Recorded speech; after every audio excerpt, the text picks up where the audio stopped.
Hello, everybody. We're back with another Havoc campaign. Let's listen to a quick recap where we left off. Holf is still inside Crick's hut, holding the glowing charm meant to guide him through the fog. Crick has just questioned Holf's doubt in him after past suspicions. The next step is deciding how to respond before heading out to find the moonflower herb in the graveyard outside the village. Okay, Skill so, check, diplomacy to reassure Crick. right. So, um, we're going to ignore the little suspicion aspect for now. FYI, I do recommend watching my last video, which was a Havoc update video. There were some huge changes, something I hinted in my last campaign video, and that is now professions are called focus. And path is basically alignment. And here's my rules just in case. A quick little gander at focus, which is this big section here with some options, and then path, which has these four paths. So we have that open if we need to refer to the rules. Remember, this is a playtest of my system. Now, currently, Hardy sits at +3, Agility has nothing, Valor has +2, Optics has +1, Craft has nothing. There was an improvement using the Guardian, which gives +1 to Hardy and +1 to Valor. And for my path, I chose Heartsorn, which is middle left as far as good, neutral good. Okay,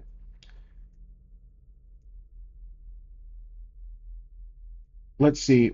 I think let's ask the Oracle what the name of the graveyard is. What is the name of the graveyard? Okay, so the name is Restless Hollow. There's definitely a theme going on here. So the name of the village is Black Hollow, but it makes sense. Restless Hollow. I like that. That's what Crick tells us. Okay, we are going to ask him which direction this graveyard is.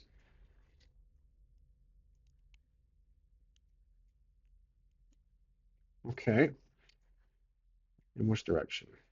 Crick points northwest beyond the village ruins, where broken graveyards fade into the fog. Okay, so we will roll a navigation to make our way there. That will be, I'm using dice this time. The website I tried to access from before that had that green screen cannot get to it for some reason, so I will resort back to physical dice. Now we have +1 optics, which would be navigation. So I'm going to roll. Oh yeah, we need a difficulty because of the potential fog and some threats. Let's up the ante to. Let's see, where's my difficulties at? Let's do hard 10. So I basically got to get a 9 with my +1. 8. That's a 9 total, which is fail. Failed roll for navigation. Wolf wanders aimlessly in the thick fog, losing track of direction. The restless hollow remains hidden. Okay, let's do a small plot twist at this point. It's a story hack. See what comes up. As Wolf stumbles through the fog, he suddenly finds himself back at the village center, standing before the stone altar, the very place where the cursed relic is buried. Okay, so we have to find this herb to basically uh, sorry, I thought someone was knocking at my door. To basically get rid of the dark magic that our rusty dagger has. Now the rusty blade. Let's see if we still have it actually. Let's see. Do I still have the rusty blade on me?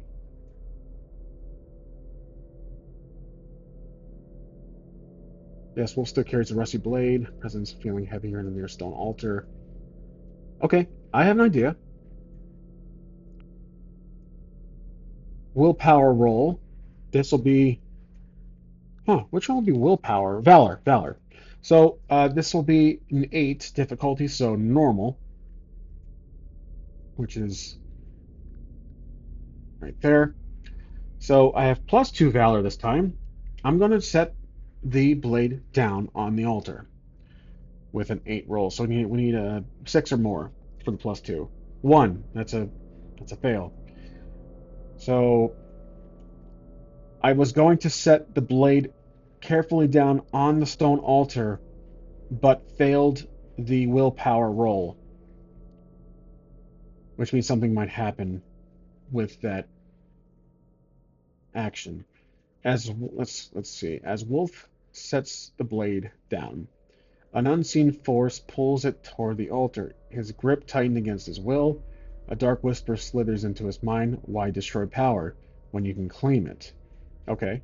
Strength to break free from the blade's control. It's like we're basically still holding the blade with one of our hands. Wolf is still holding the blade, but it's pulling him into this altar, and he cannot let go. Interesting. So let's do a strength roll, which is hardy +3. This will be obviously hard 10. So we need to roll 10 or more. I rolled a perfect 10. That's 13. So let's see. Wolf attempts to pull back or at least let go of the knife. Success roll in strength. Let's see what this does. I just noticed I was actually using 4-0. There we go. I don't know why it was on 4-0, but I'm going to try again. Let's see what 4-0 spits out. I'm sorry, 4-5. 4.5. Wolf trains managing to pry his grip free, the blade clattering onto the altar.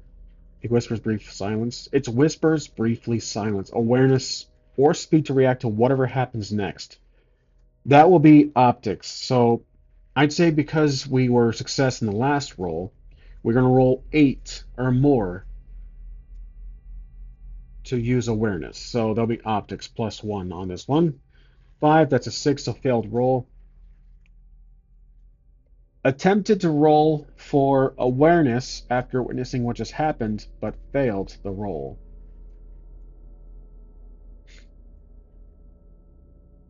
Let's see what happens. Wolf knows it's too late. The blade sinks into the altar, awakening a dark presence beneath him as shadows surge upward in anger. Okay, defense reflects a brace against the sudden danger. This will have to be, well, I think hardy, because remember, my combat system, if we are in conflict, is narrative based. So to do this, we would defend with hardy. My rules let you choose what type of defense you want to do. So if you have a higher agility, so basically in my game you can choose which one, and I always typically recommend to choose the one obviously with a higher modifier. So we will use hardy, and this will be a difficult one because again we failed the last roll, and I'm going to say 12 for this one. I have +3 for hardy, so we have to roll at least a 9 to match that. So take a d10. 4. That's obviously a fail. I attempt to defend myself with pure strength, but failed the roll.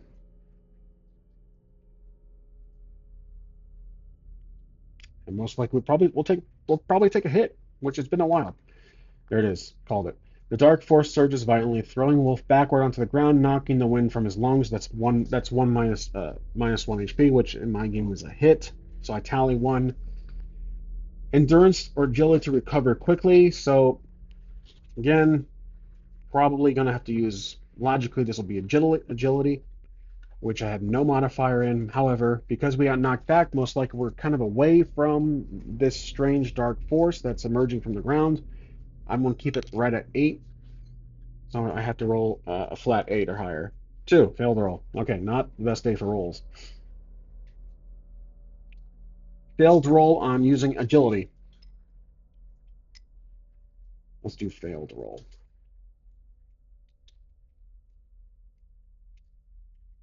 Okay, so I'm dazed, vulnerable, shadows gather menacingly around the altar. Okay, we have to think quick here. So let's not use what it recommends. Let's roll for craft or optics, trying to figure out if there's anything in the environment we can use against these forces. So I'm going to roll hard, 10 or more. So I'm going to roll for optics. 8, 9, that's one short. Okay. Or you know what? We've been rolling too much. Let's just ask the Oracle if there's anything around us. Is there anything I notice around in the environment that might be able to help?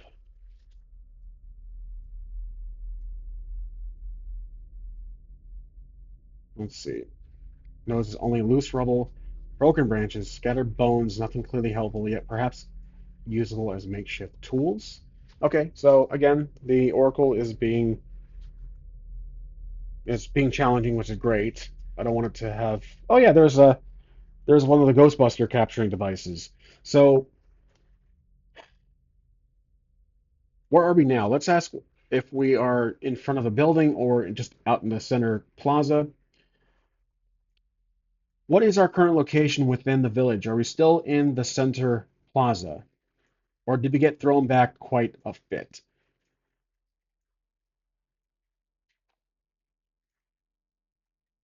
Wolf remains near the center plaza, having only thrown back several feet from the stone altar. Okay.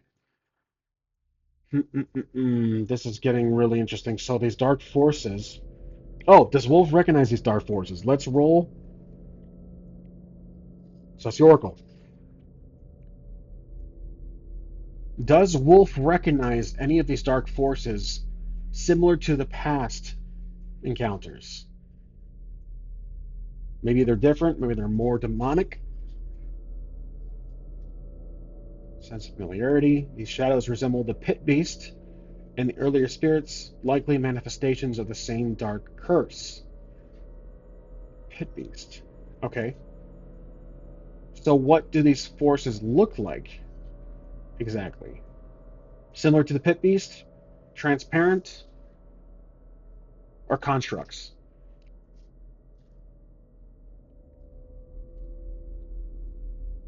The shadows appear as ghostly, translucent humanoid shapes, silently drifting closer, their forms twisting in unsettling patterns. Oh, these are okay. So let's do a fact. Let's do a hack here. I have an idea. Story hack. These are spirits from the village, the original villagers who were killed in an old battle, and they're looking for freedom. They're looking to be sent to the afterlife,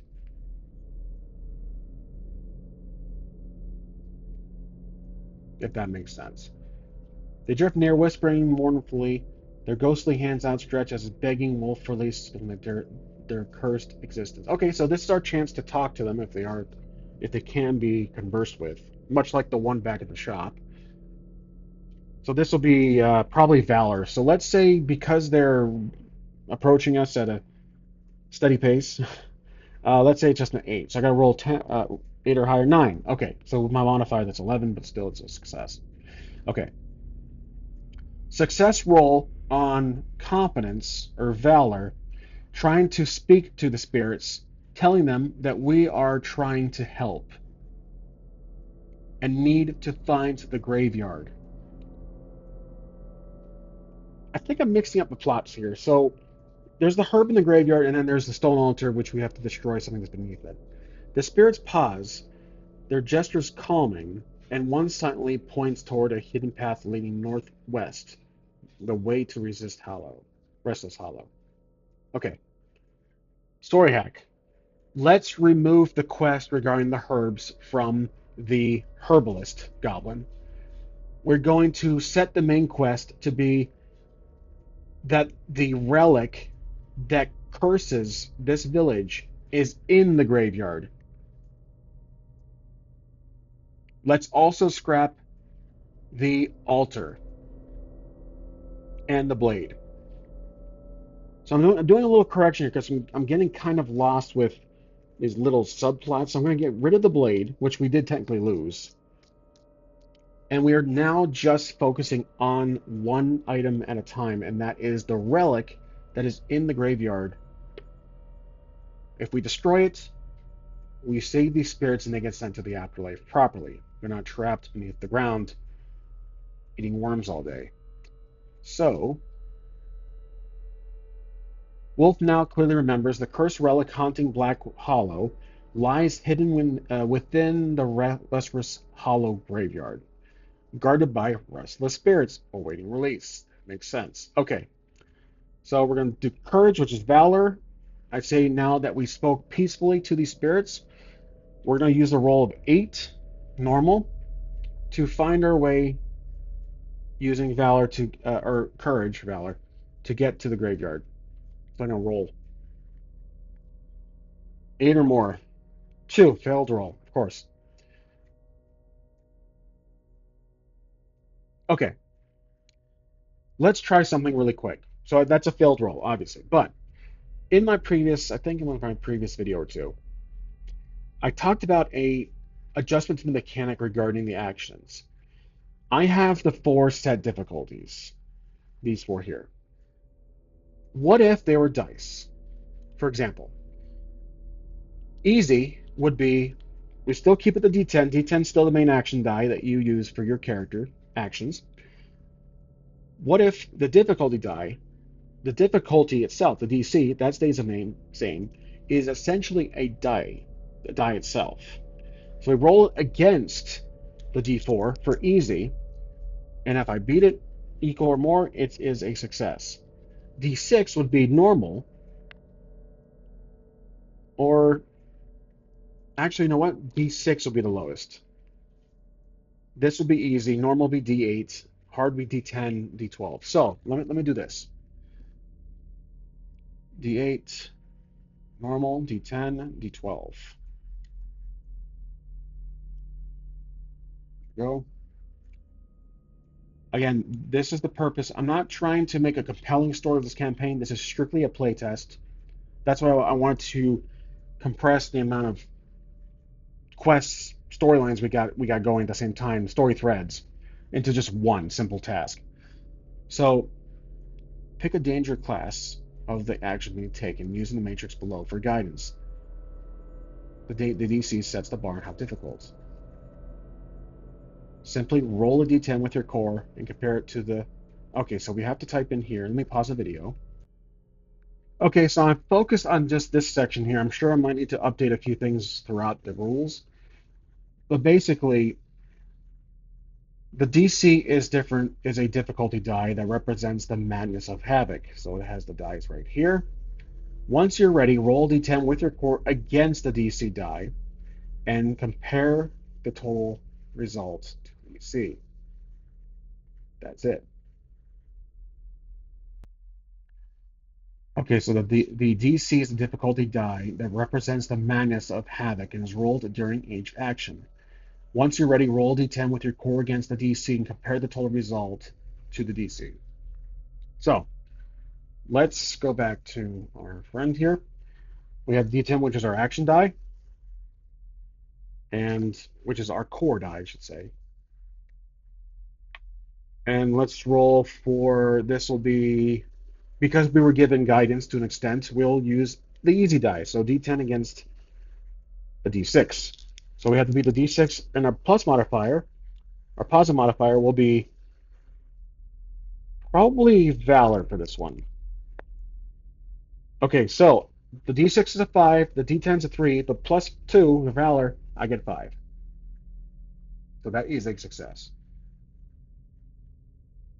Success roll in using courage to find your way to the graveyard, at least the entrance.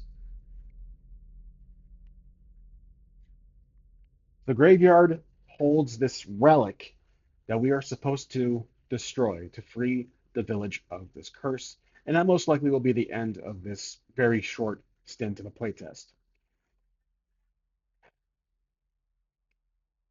Or this chapter. Wolf stands at the fog-covered entrance of the restless, hollow graveyard, silence broken only by faint, ghostly whispers drifting among tombstones. All right. Skill check, awareness or stealth to safely enter. I'm trying to see if there is a specific gravestone that stands out compared to the others. That's obvious. Like the biggest one largest across. Optics. How are the conditions to spot certain gravestones at a distance?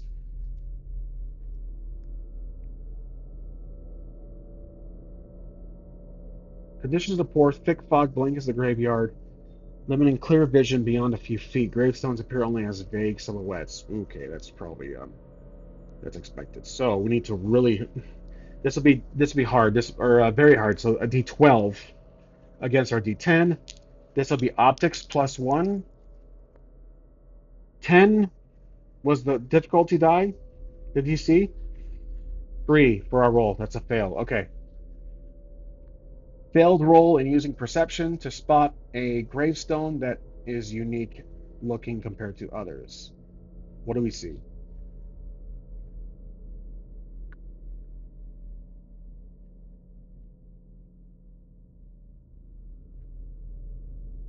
Wolf sees only indistinct shapes and shadows among worn, featureless gravestones. Nothing clearly stands out in the gloom.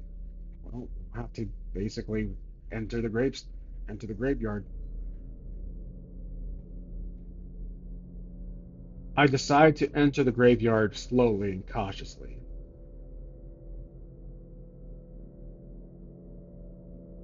All right, so currently we are at Restless Hollow. We'll write that down. Restless Hollow.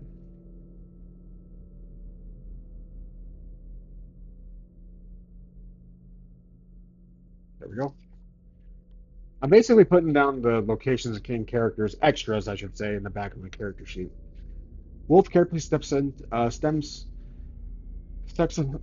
among the graves, the whispers growing louder and more restless, but nothing immediately confronts him.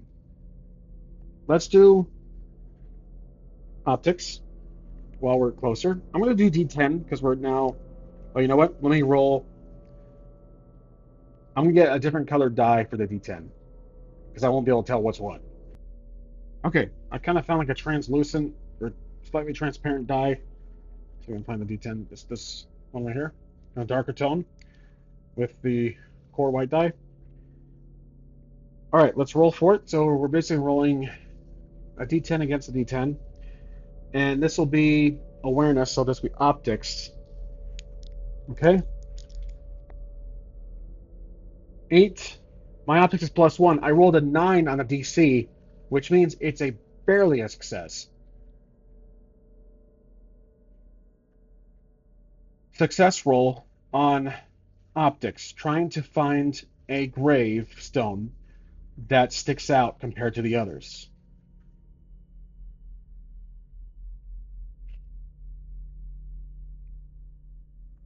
He spots a crumbling mausoleum deeper in the graveyard. Oh, faintly glowing symbols etched upon its doorway. Interesting, a mausoleum. All right. Occult. This will have to be a roll for craft. This will be the same, D10. So rolling with craft, which I have no modifiers. Let's do. Mm, let's do craft. I rolled a 4. The DC's a 2. That's a success. Success roll. I try to decipher the symbols.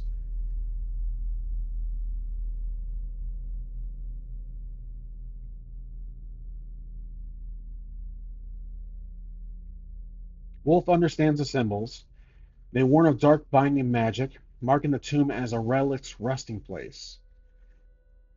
If there's no other glowing items or glowing hieroglyphics in this area, this has to be it. Purge your strength to enter the tomb.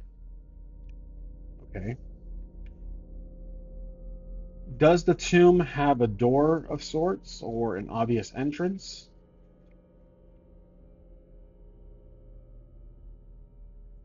Heavy stone door, slightly cracked open, the interior obscured in shadow. Okay. We'll try strength to open the door. So let's do a stone door will be probably a D8. Get my D8 here. All right. Let's use actually this D8. There it is. Okay. This will be strength plus 3. 6 to 6 plus 3. We win that one. Success roll on strength trying to open the door. Push it open.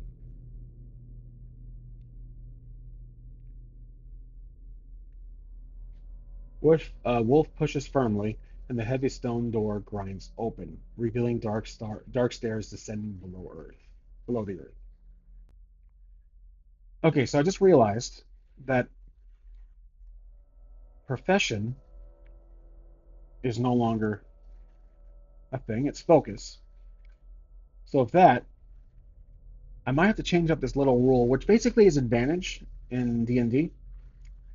Currently, it says any action being taken that is well within their focus, roll D2D20, 2D10 with the core modifier and take the higher result.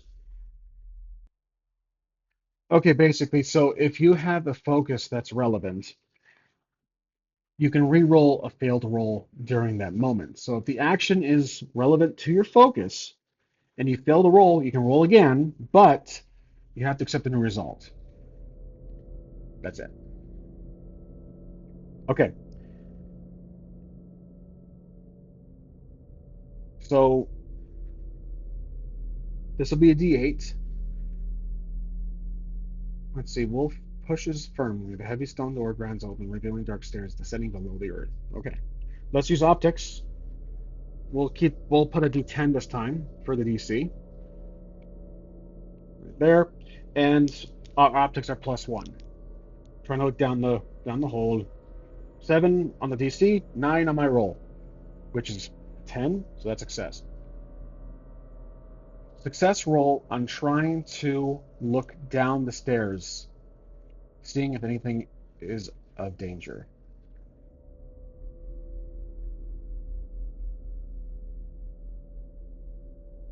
Wolf peers cautiously down, noticing faint movement, spectral shapes drifting restlessly around an ominous stone pedestal below. All right. Now I'm trying to look for traps. That's something we haven't really considered yet in this playtest. So I will use optics again, and we'll keep it a D10. I rolled a 1, which is a fail. 2, well, the DC is a 2. I rolled a 1. I don't have fumbles in this game. So that is a success, barely. Barely a success roll.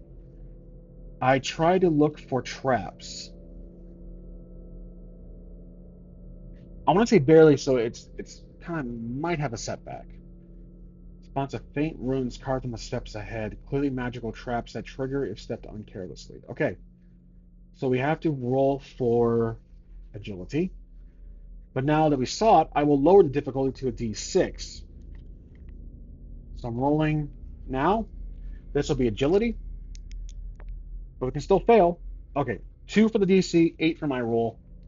Success. I walk down the stairs. Success roll on evading the traps. And I do apologize if I'm tripping on my words a lot today. I had 5 hours of sleep and roughly a 12-hour shift, so my mind is all over the place. But again, I wanted to do this because I'm really excited for my game. I'm really eager to just keep improving it. I've noticed I've had a lot of brain farts today and a lot of slipping on my words, basically, and forgetful moments. Wolf carefully moves down, bypassing the trap steps, and reaches the chamber below unharmed, facing a dark pedestal holding a glowing relic. That's the relic. Okay, we know that's a relic. I'm going to roll for it, or might I even have to? Because again, one of my rules are taking action. Some minuscule actions, like trying to tie a shoe, climbing stairs, don't require a roll at all. They simply can assume the action done with little effort and move on from there.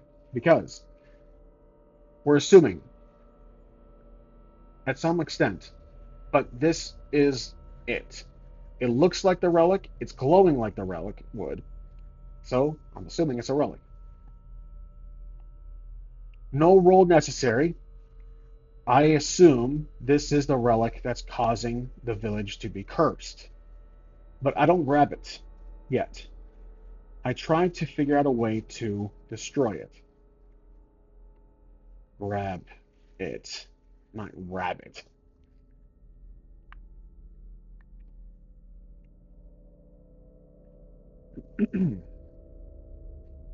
Wolf sees a heavily ceremonial hammer resting. Okay, resting nearby, likely used to precisely for precisely. No, that's too easy. No, the relic is like I'm thinking like the Eye of Mordor. Like it's like this. It's holding the relic that's floating in the air. Story hack. That's too easy. The relic is floating on the pedestal, similar to Lord of the Rings, the Eye of Mordor. Nope. Darn it. I didn't mean to click that. The relic floats ominously, humming with dark energy. Wolf senses brute force alone may not suffice. Okay. We need to figure out how to destroy this thing. Obviously, physical force would not do in traditional sense. So let's see. What color is the glow?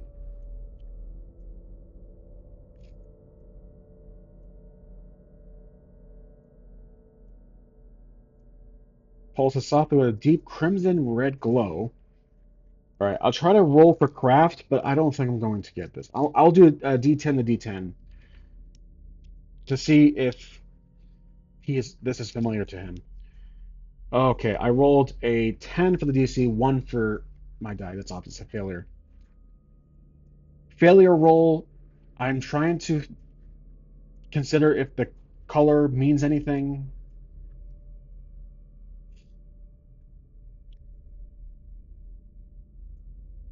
Wolf cannot grasp the glow's meaning, only sensing the sinister energy radiating from the crimson relic. Well, let's see what items I have. I have the lucky charm. Oh, that's right. So, however, I'm thinking because I have the lucky charm, I could perhaps just grab it.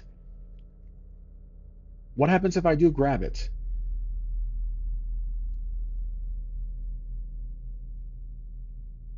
It flares violently, burns his hand -1. Despite the charm, an energy whispers to fill the chamber. Okay, so that's another hit taken.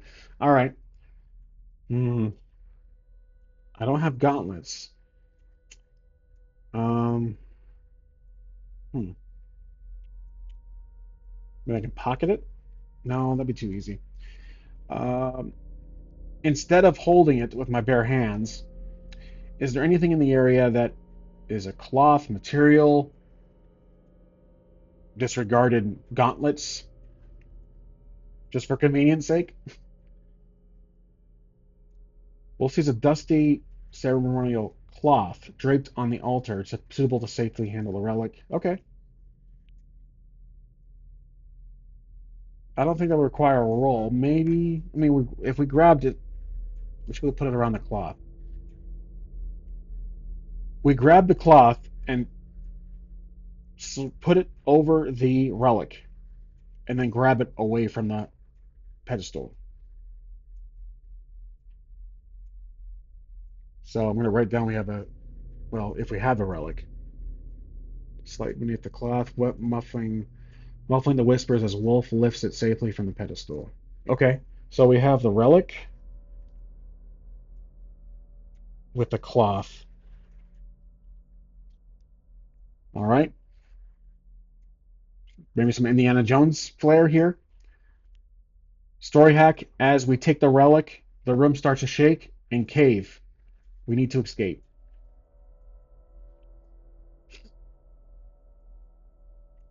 The chamber trembles violently, stones crumbling as a relic leaves its resting place. Wolf must escape swiftly. Agility or speed to flee. All right, this will be, let's say, 10 against 10. I have no agility whatsoever, so this is a flat roll. Luck of the roll. DC's 1. My roll is 9. Success. We roll for agility to escape up the stairs, back outside.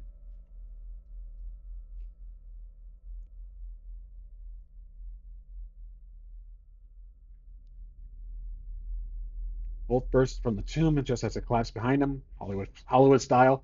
Relic secured, breathe heavy but unharmed. Okay. Awareness, caution to sense any immediate threats around us. Let's do that. So this will be easy, D6. Let's roll for it. Awareness is optics, so +1. Oh, okay. DC is 4. My roll is 3. +1 is 4. It is a success. Success roll on rolling for awareness.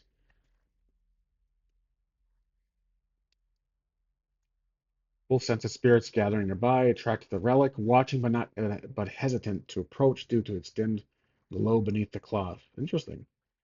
Okay. So let's say that we leave the graveyard and we approach back to the center square. Story hack. We leave the graveyard. Interestingly enough, the spirits follow us. Various spirits of different shapes and sizes. No consistency, no patterns. We reach the center of the village. Maybe there's going to be a big spirit or some large evil demonic force. Returns to the village center, trailed by a curious drifting procession of spirits, each uniquely shaped, whispering quietly as if waiting expectantly. Expectantly. Expectantly. I can't talk today.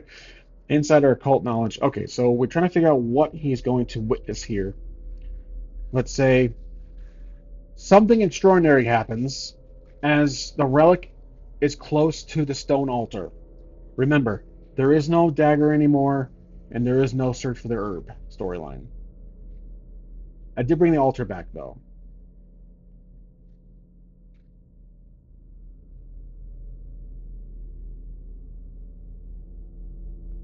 The relic pulses violently beneath the cloth, causing the gathered spirits to circle closer. Their whispers grow louder, yet strangely hopeful.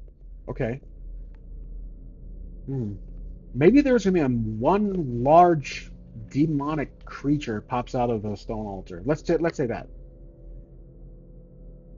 Story hack encounter: a large single demonic creature takes shape out of the stone altar into physical form.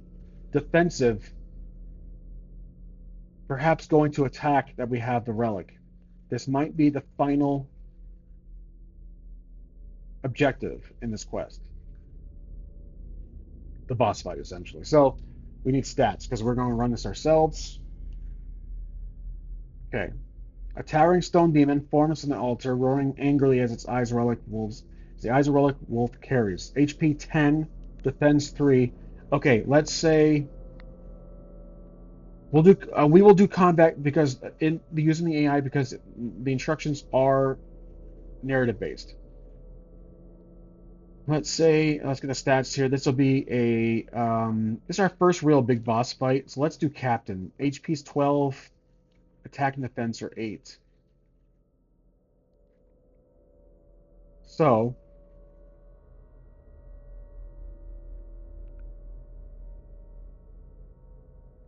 well, actually, I don't think it can work with the AI with my rules. So here's what I'll do. I adjusted the stats a little bit, so I'm gonna make this guy a captain difficulty, and I lowered the attack and defense to be half of his HP. So it'll have 6 and 6 for attack and defense. All right, let's go to the rules and see how this works.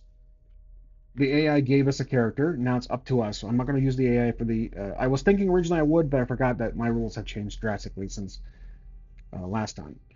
Now we're close to it. This distance is covered. We obviously have to use Hardy. So we will attack first. We have to roll for Hardy with our D10 against the attack, which is fixed at defense 6. So +3 of the Hardy roll. Here we go. We're going to try to attack it, landing a hit. We have to roll 6 or higher. 2 with a modifier of 3. That's 5. That's a fail. Now we miss. To defend, it's going to attack us. We have to roll at its attack to be equal to or higher. So rolling for defense with our no modifier, we rolled an 8, so we're good. Now we're going to attack it back. Rolling again. 10. That is going to be, let's see, 7, 8, 9, 10. That's 4 damage, so it's down to 8. Now it's going to attack us. So we have to block its attack by being equal to or higher than 6. I rolled a 3 with, oh yeah, that's right, I can defend with Hardy, I forgot. Hardy modifier on that is 6, so it equals out. Now we are going to attack. There's a little marker here. We have roll 7 or more because rolling equal defense means you block it. But if you're below, the difference is the damage taken. So we have to roll 6 or higher with our D10, and we're using Hardy plus 3 modifier. I rolled 3, modifier 3 is 6. That means it's equaled out. So now it attacks, and we're going to block its attack using Hardy. So rolling plus 3 modifier, 5, 6, 7, 8. We block 2 of it. Now we're going to attack hit. Rolling a d10 with a plus 3. 4, 5, 6, 7. That's a difference of 1. So now it's down to 7. The creature is now going to activate a special ability. What is the creature's special ability?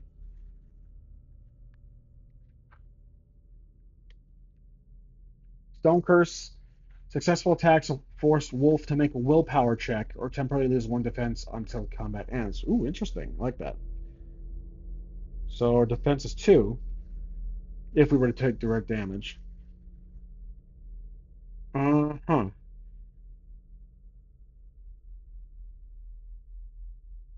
So if it hits. Okay, so Stone's Curse. If it hits, we have to make a check of sorts, which I don't have that kind of rule. I'll probably make that section for that. And then if we fail, we have to use defense. We lose 1 defense. Wow. Okay. So now it's going to attack us with that special ability. Let's roll. We have to roll again. Block it with 6 or more. With plus your modifier, 3, 6, that's equaled out. Okay, now it defends. We're rolling for, again, 6. 2, plus my 3 modifier party, that's a 5. It does not take any damage. Okay, now it's going to attack us once more using rolling the d10. I rolled an 8, so we block all of it. Okay, so this is getting repetitive, very repetitive. Let's try to, because again, it's a playtest, let's try narrative approach, or let's try using the AI. All right. Its attack is d6 because it's not going to be able to follow my rules exactly. Defense is d6. I got it down to 7 HP. You take over to control it. All right. Demonic creature roars, enraged by its injury, stomping forward to retaliate with another strike. All right. We're going to roll for defense or agility to evade. I'm going to use a, let's see, its attack is a d6. So we're going to roll against that. Here we go. I rolled 2. It rolled a 2. Okay. We blocked.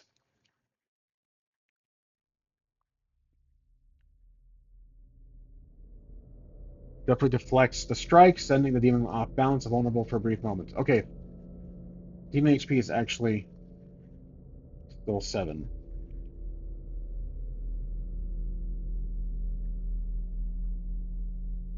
Which, yeah, I get corrected. Snarl's going, okay, we're going to attack with combat. This will be a roll against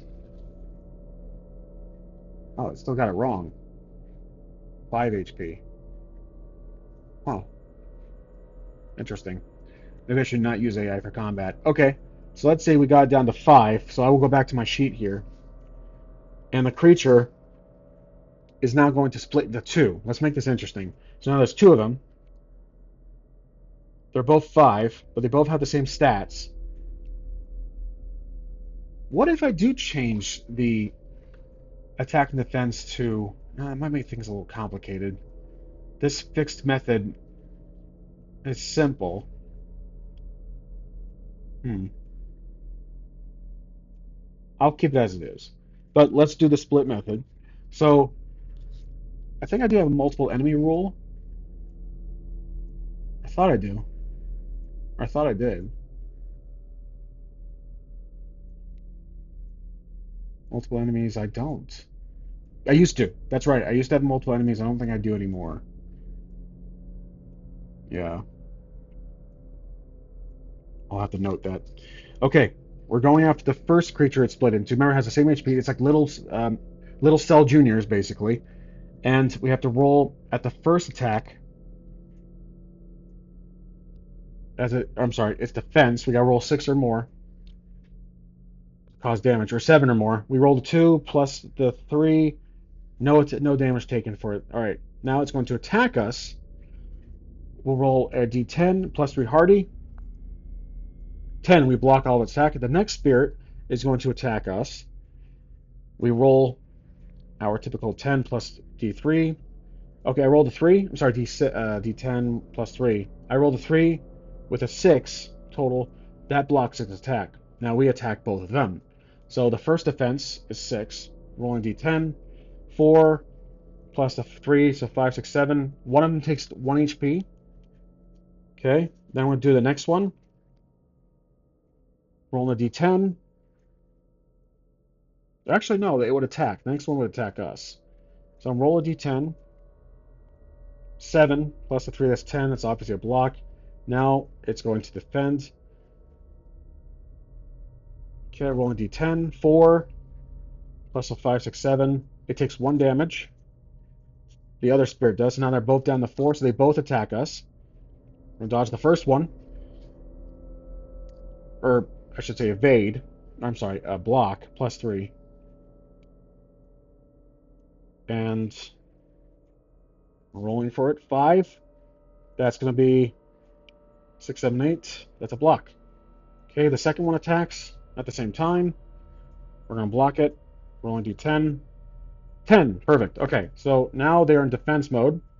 We're going to roll our d10 at it. Using our attack. 6 with a 3 modifier. That's going to be 3 damage. 9 total. So one spirit's down to 1 HP. We're going to attack the other one. And I roll a 7. Plus that's 10. That's obviously a difference of 4. And the remaining... The one of the spirits has been defeated. One spirit remains with the 1 HP. It attacks us. We roll 4 plus the hardy 5, 6, 7. I'm trying to think if modifiers for defense is too easy, or the creature isn't difficult enough.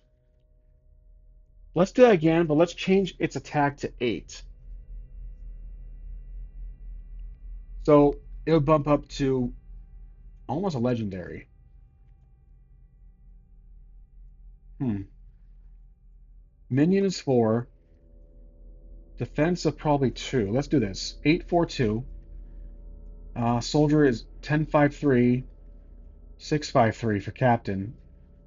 Let's do 4. Legendary 8. No. See, these are always going to shuffle. I'm trying to find the sweet spot for all these. Okay, so here's what I did. I combined attack and defense into just DC.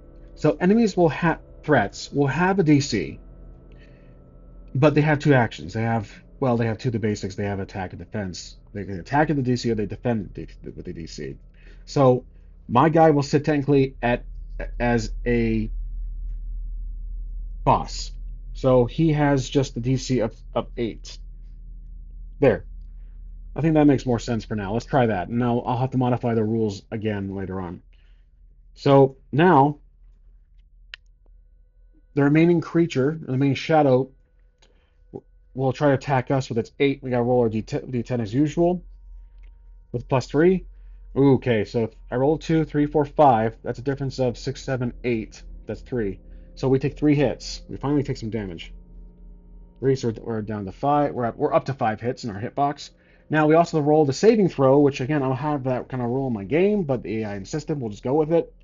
We have to roll a D8 because that's the creature's essential difficulty, but it's fixed. However, this will be the creature's roll against it. So it's a mechanic. It's an environmental effect. We're rolling our D10. This will be for Hardy. I rolled a 1. The DC was 2, so we are able to successfully repel the curse, the stone curse special ability. Okay, now one more bout with the creature, the shadow creature. Rolling a d10 against this difficulty class. Sorry, danger class. I think that's what I call it. Take a little peek. Danger class of 8. So here we go. With Hardy modifier, I rolled a 4, 5, 6, 7. That's 1. So we take 1 hit. We're up to 6 now. So here's what I'm noticing. Combat can be compressed.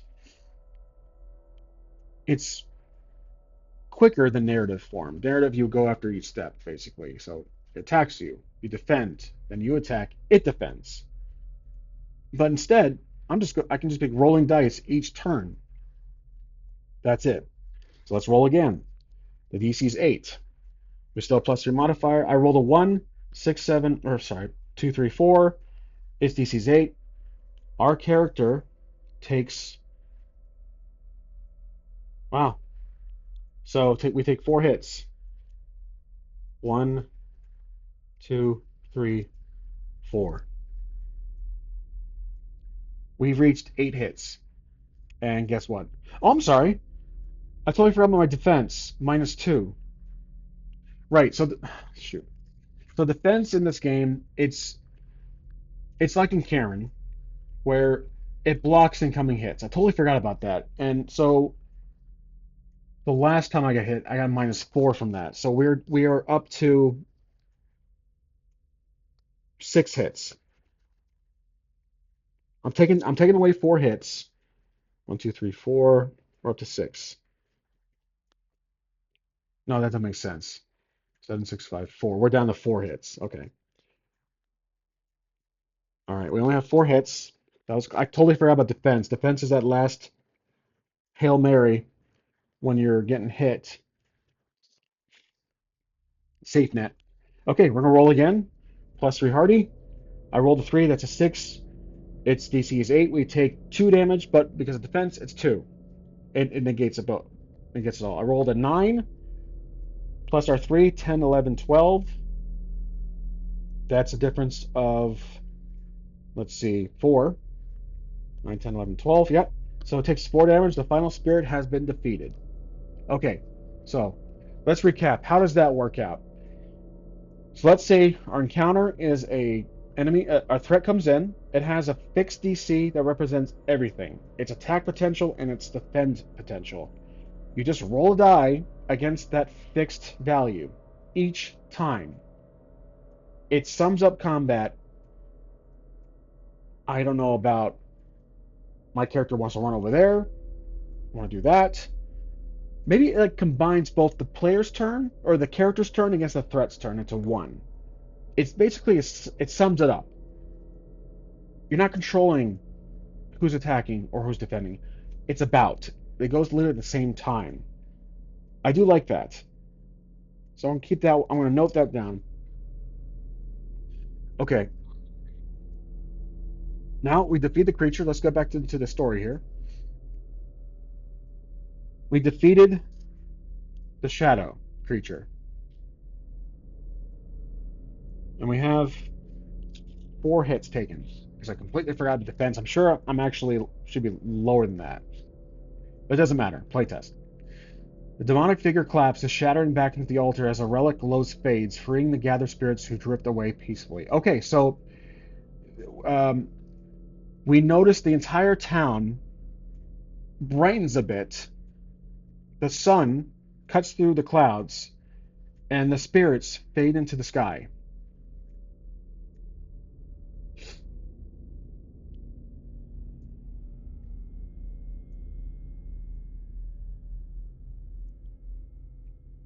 Sunlight gently breaks through as the fog clears, confirming Black Hollow's curse finally lifted. Peace returns. Peace be with you. So, we are interested in going back to the shop. Is the door open? The creature might not even be there. Or the shadow shopkeep, Eldrin. The door to Eldrin's shop stands wide open, inviting Wolf back inside. I assume Eldrin is no longer present.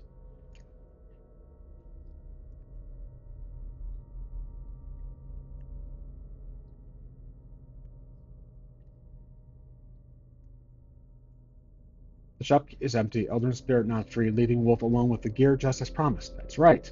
Okay. What do we get to take that's most valuable? With stats. Several items. Okay. Chainmail vest, which I think I have a padded gambeson. +2 iron helm. I already have an iron helm. Longsword D6. So that does, well, a +1 technically. So that does improve our short sword. Now we have a longsword.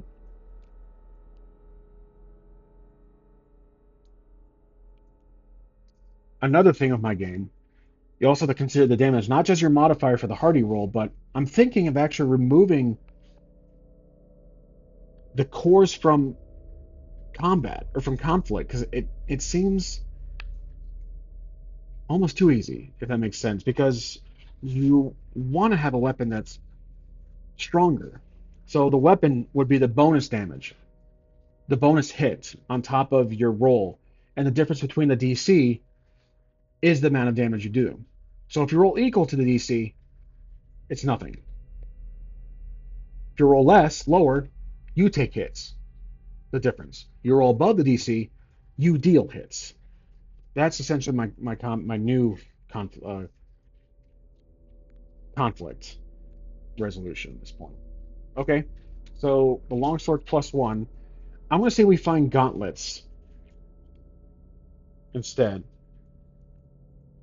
which is +1, increasing our defense to 3, and a potion, which is going to be 1d6 of hits when it heals, when you use it. All right, and we will advance our character for the first time in this playtest. So let's see. Um, Advancement. Not a single core can be more than 5, obviously. Let's okay up here. Advance your character achieves monumental task, perilous quest, which we kind of did, though it was somewhat easy at some points. +1 to 1 desired core. I will do agility because we have been pretty slow, and then plus D4 to energy points, which I have not really used energy in this story, in this adventure, but I'm going to go up to 4 based on that roll. I don't think I have a rule where it says, oh, it's just to the maximum, so your current does not go up, your maximum goes up, and then 1d6 to HP. So roll d6. Oh, 6. Okay, so our HP goes up to 14 officially. Okay, so there we go. Our character just advanced in some things, and we defeated a spirit, a boss essentially.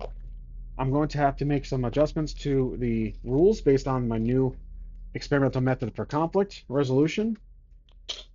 And that is going to be it for this episode. So thanks for watching. Hope you guys enjoyed.